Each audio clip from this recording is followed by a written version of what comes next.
रामचरितमानस अयोध्या कांड की चौपाई। राम वनवास की कहानी। सुनि केवट के बैन प्रेम, लटपटे अटपटे। बिहसे करुणाएन चिताया, चितई जानकी लखन तना। केवट के प्रेम में लपेटे हुए अटपटे वचन सुनकर करुणा निधान श्री रामचंद्र ने जानकी जी और लक्ष्मण जी की ओर देखकर हंसे। कृपा सिंधु बोले मुस्काए, सोई करु जहि तब नावन जाई। भीगियानु जल पाँव पखारो, होत विलम्ब उतारहु पारो। कृपा के समुन श्री रामचंद्र जी केवट के मुस्कुरा कर बोले, भाई तू वही कर जिससे तेरी नाव न जाए, और जल्दी पानी लाए और पैर धो ले। देर हो रही है, पार उतार दे। जासु नाम सुमिरत एक बारा, उतरई नर भव सिंधु अपारा। सोई कृपाल केवट ही निहोरा, जय जग किए तिन भार थोरा।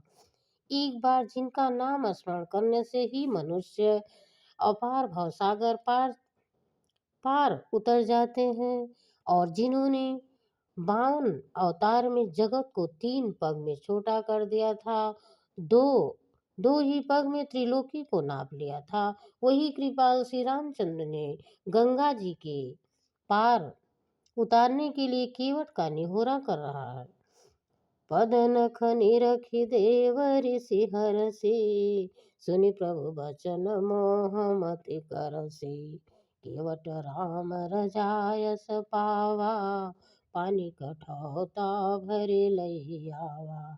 प्रभु की इन वचनों को सुनकर गंगा जी की बुद्धि मोह से खिंच गई कि ये भगवान होकर भी पार उतारने के लिए केवट का निहोरा कैसे कर रहे हैं।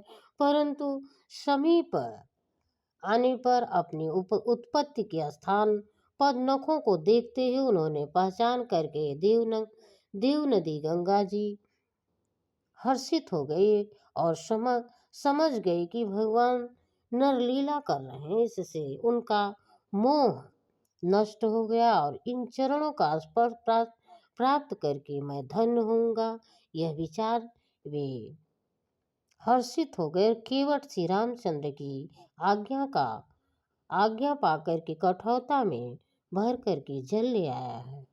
राम सिया राम सिया राम सिया राम, अति आनंद उमगहि अनुरागा।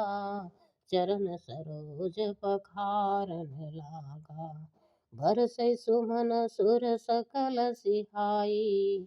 यही सम पुंज पुंज को नाही। अत्यंत आनंद और प्रेम से यह उमंग करवा भगवान के चरण कमल में धोने लगा, और सब देवता फूल बरसा करके सिहाने लगे कि इसके समान पुण्य की राशि कोई नहीं है। राम सिया राम।